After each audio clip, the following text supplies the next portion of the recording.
Welcome back, everybody, to the Athletes' Voices, and today I have a guest, Aidan MacDonald. Yeah. Hi. Thank you for coming. Thank you for having me. So you are a runner. Can you explain me a little bit more about what you do exactly?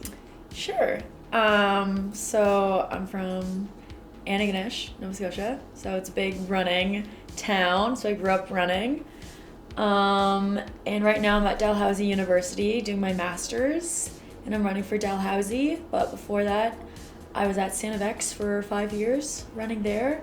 So I'm just still on my university collegiate running journey, and this is my 4th year of eligibility, and I have 1 more year left. Okay. And Yeah. how is that going?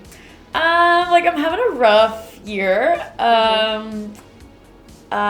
2 years ago, I kind of had a really bad injury. So I'm still dealing with that. So last year was my last year at Sanivex, and I planned on running, but I was injured for the whole year. And then this cross season, I was still injured, but we're making this track season work. The indoor track season we're in now. We have AUS this coming weekend, which is kind of like our conference championships.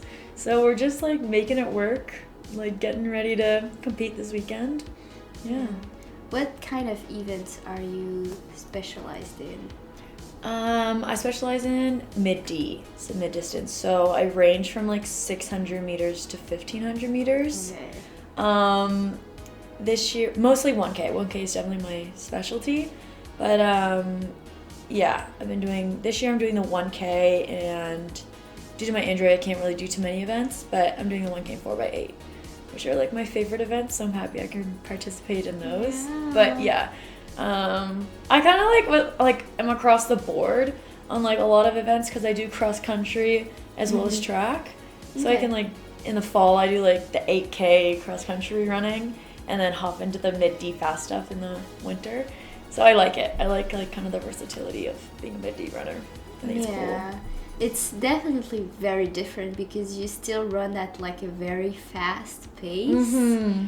But at the same time, you cannot go as fast as you sprinting a few meters, right? Oh my gosh, yeah. Yesterday at practice or the other day, I have flare-ups with my injury and stuff, and my coach was like, "How you doing?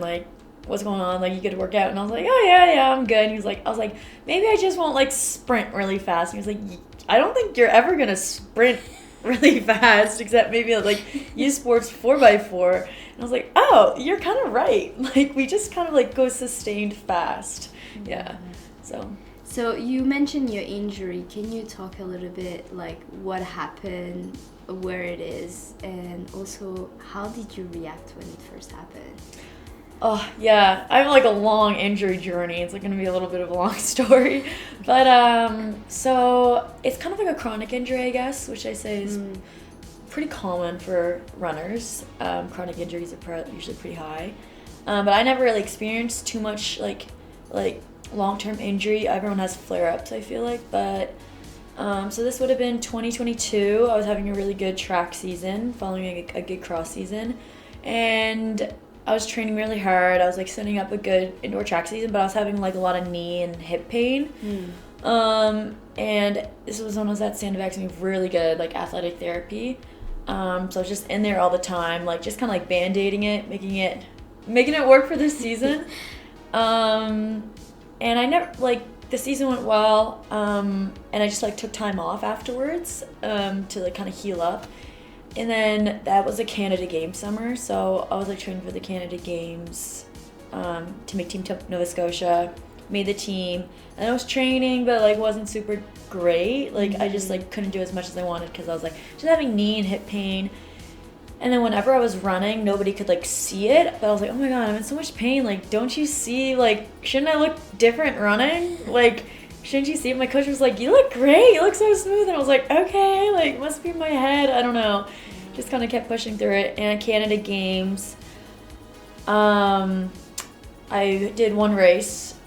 I was running the 800 there, and I ran my first race, and it was fine. I didn't make the A final, I made the B final, but I went in to do the B final, and after my A final, I was oh my god, I'm hurting. I was shoot, and I was just okay, whatever. I pushed through it all last season, I'm gonna keep doing that. So pushed through it, I did fine. Like, it was whatever. I did not run super fast, but I was like, okay, I'm here for the experience. Like, we're just having a good time. And then we had a 4x4, and one of our extra girls, like, out of the 5 pool, one left, so there's only 4 of us, and I was like, ooh, I don't know if I should be running this 4x4, like, I'm kind of hurting. And then I ran it, and I felt like I didn't really feel anything post-race, but then I went to cool down, and I was like, oh my god, I can't move. Like, my leg just got, like, stuck in, like, a weird position where it's like I couldn't almost, like, flex my foot. So then that happened.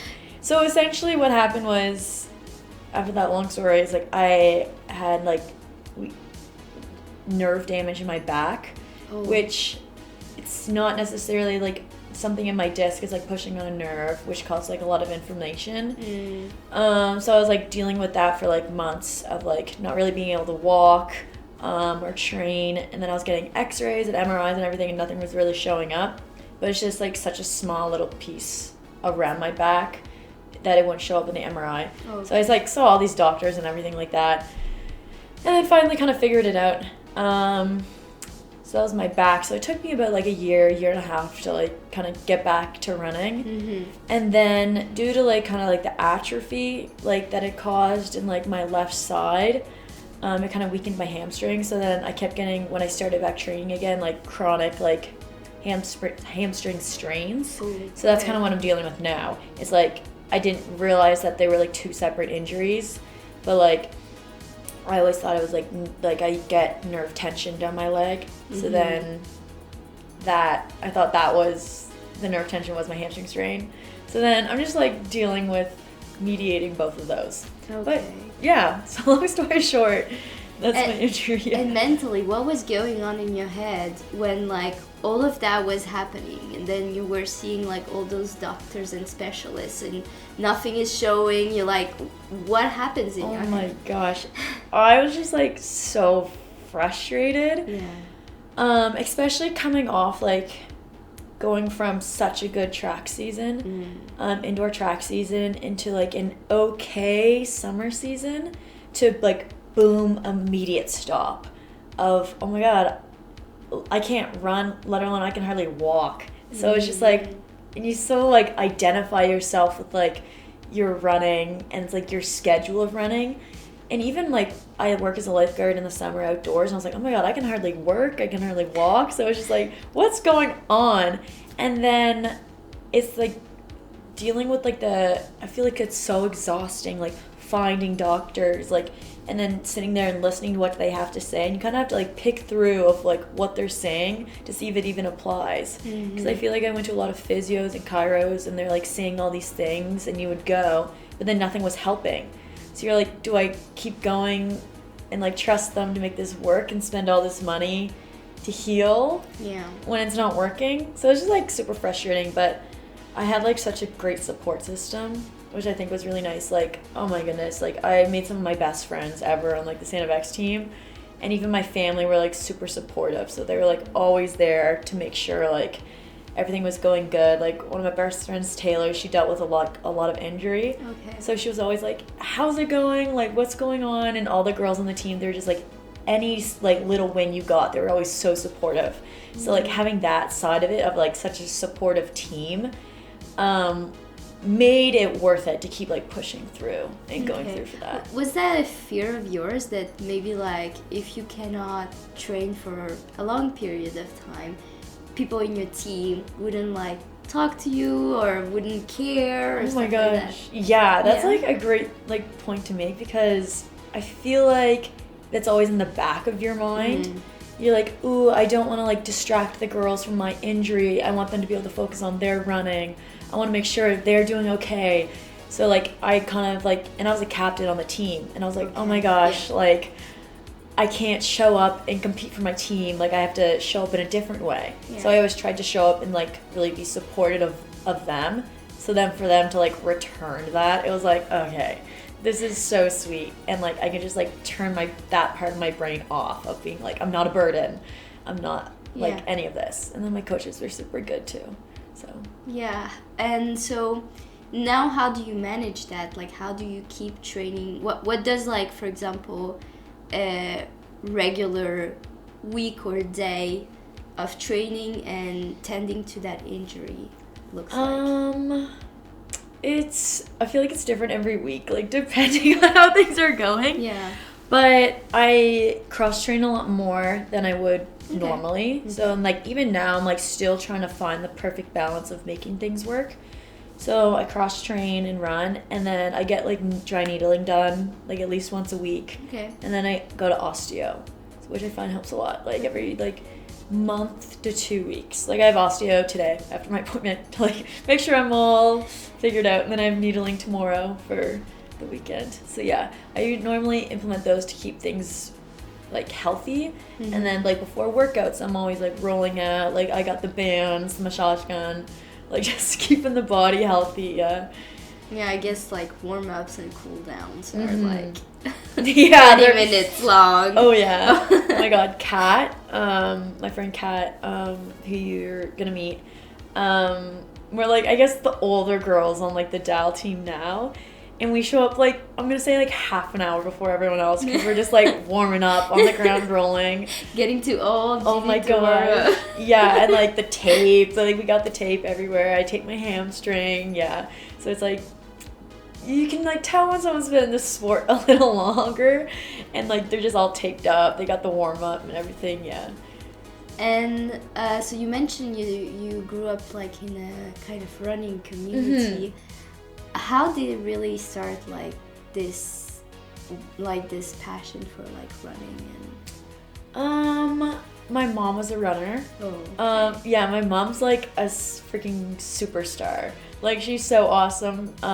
So I'm like one of like I have 4 other siblings. So there's 5 of us.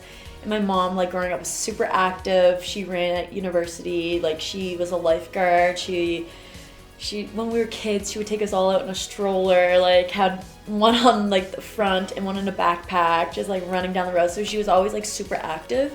And she never like pressured us to run at all. But I think we saw our mom running, and then all my 3 older siblings ran. So I was like, oh, I'm gonna run. And then in my elementary school, we always had like the turkey trot, which was like it was like for Canadian Thanksgiving. The grade like 4 to 6 got to run like a 1 kilometer, maybe 2 kilometer race. Okay. And whoever won a turkey. Okay. Yeah.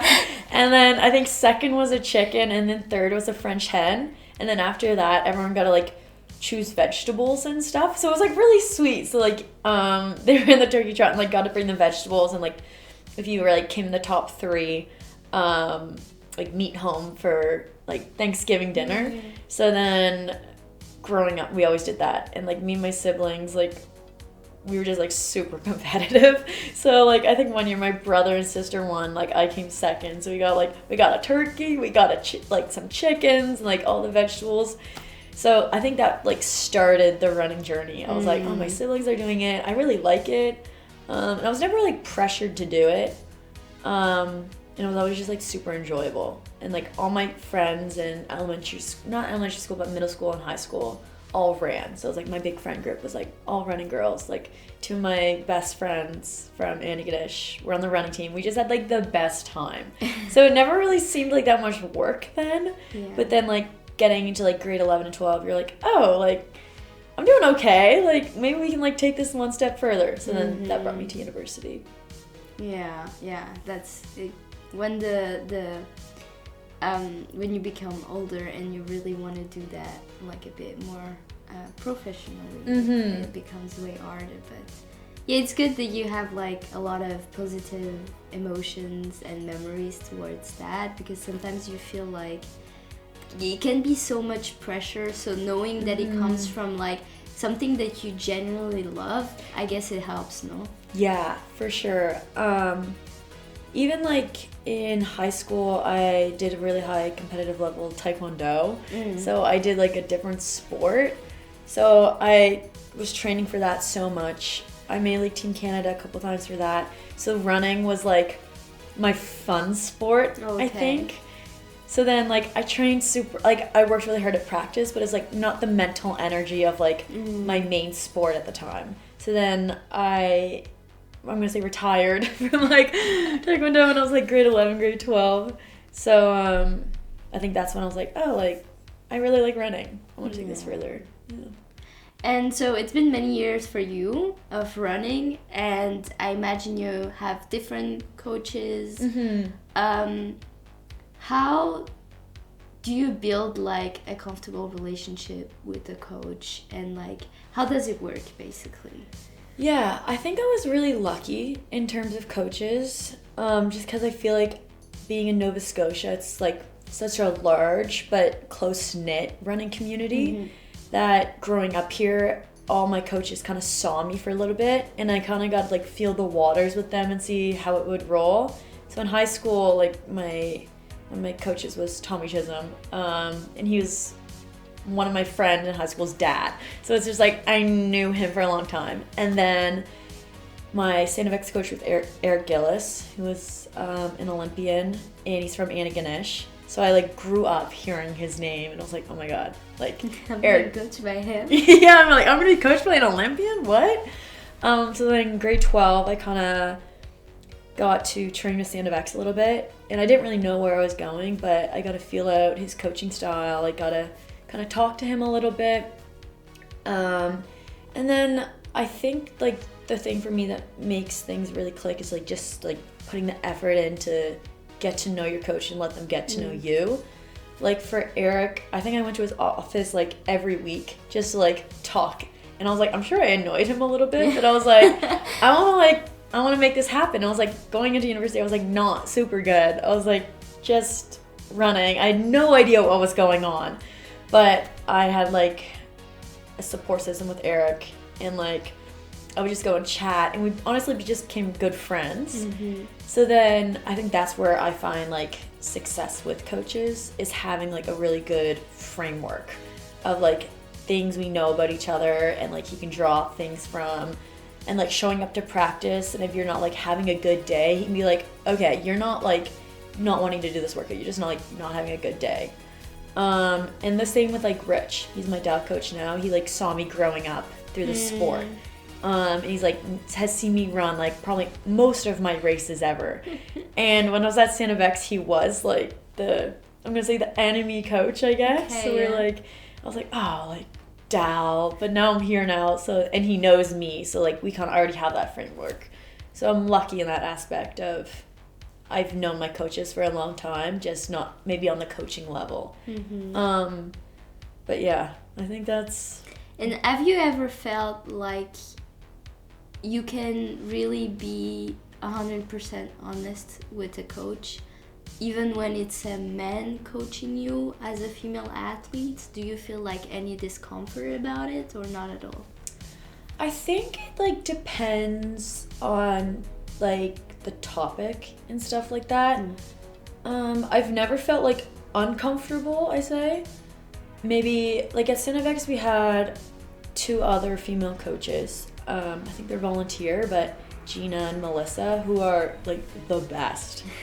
And like I want to be Gina and Melissa. Like they're so awesome. They're like young moms. They were both university athletes, and they're giving us all this knowledge and information that they've learned.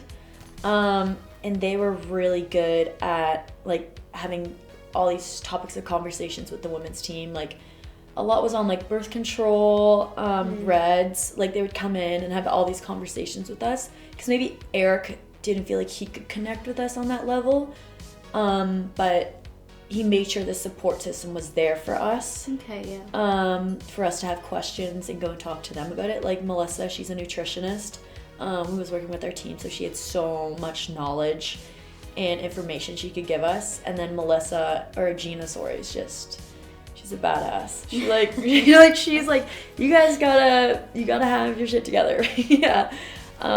So having them there as a support system really complemented Eric's coaching style. So I think maybe not having that might make it harder to have those connections with a male coach, but I never ran into those issues. Okay, yeah, that's good. And also, since you've been like running for so many years, you've like everyone faces challenges in life. Do you have like a specific challenge that you faced during your career so far that was so hard that you almost gave up? Interesting. I feel like my challenges probably didn't come from sport. Okay. It was probably like an everyday, or like maybe not everyday, but just like a life atmosphere. I'm trying to think of some specifics. I feel like if I didn't catch things in time, then I would have had like maybe like a crisis. But I find I have a big rule. Okay, well, maybe around COVID is when I like switched my mindset for running, because before, so COVID would have been like my second year at university. So then my mindset about running, maybe I wasn't fully committed. But then now that I had all this time, I was like, okay, I'm gonna like make this work. So then I think if I didn't like fully commit and like kind of fall in love with running again, I would have like probably not made it that far in university running. Yeah. But I don't know. It's a hard question because I feel like you kind of forget, like once you make it this far, it's like it's all working. I'm not sure. Yeah. Okay. Yeah. No, fair.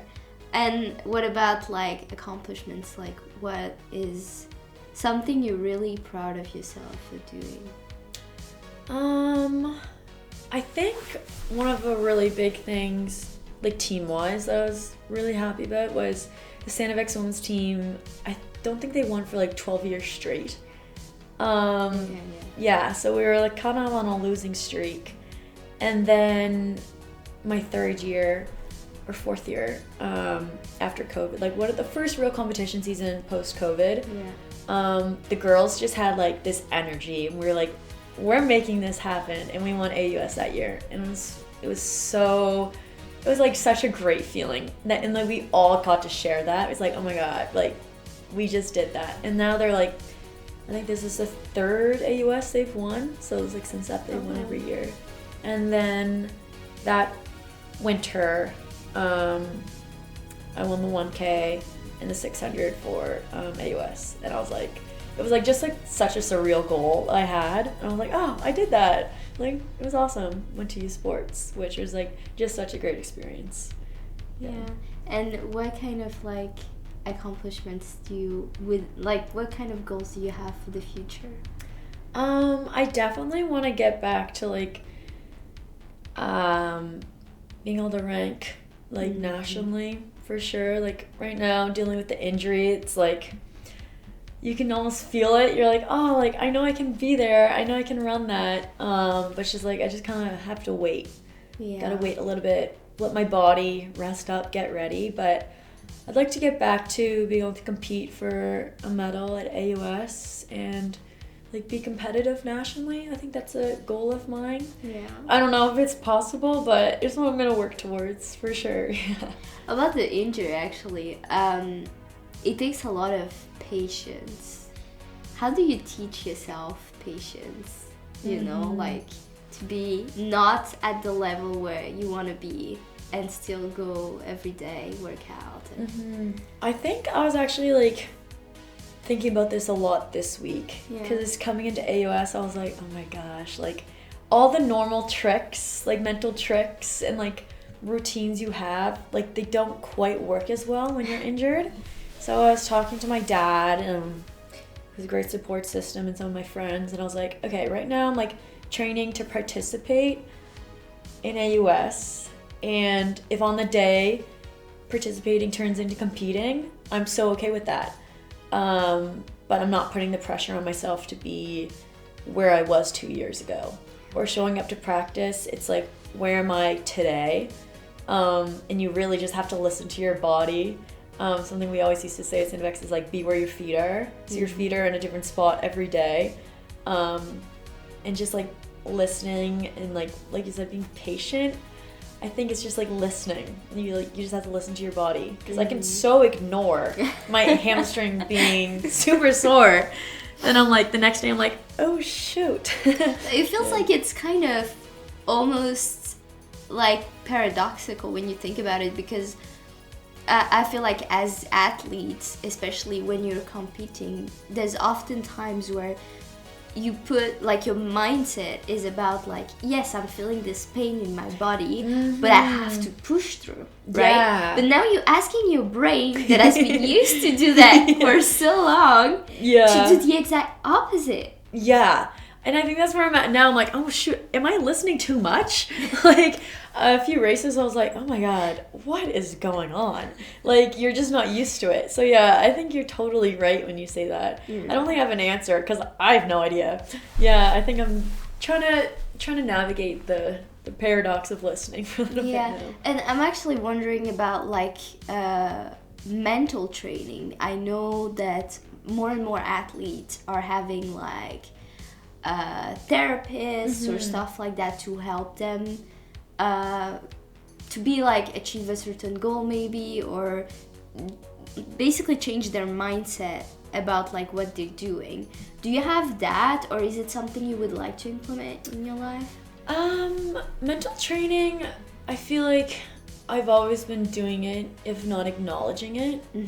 Like, I'm a big visualizer, so like about like today and tomorrow, or like even all season, I'm like slowly like visualizing like racing, like how it's gonna feel, and like for warm-ups I might be like thinking of like, oh, like if I was in a race, like what would I be doing? Like I don't work with like a sport psychologist or mental performance or anything like that, but I think mental is so like, the mental part of running is so big. It's so huge. Like, I know so many athletes who are so talented, but like just can't quite get past that mental barrier.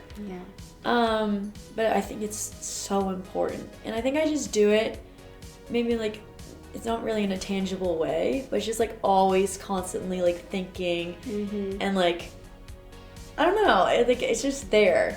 I visualize a lot, I think.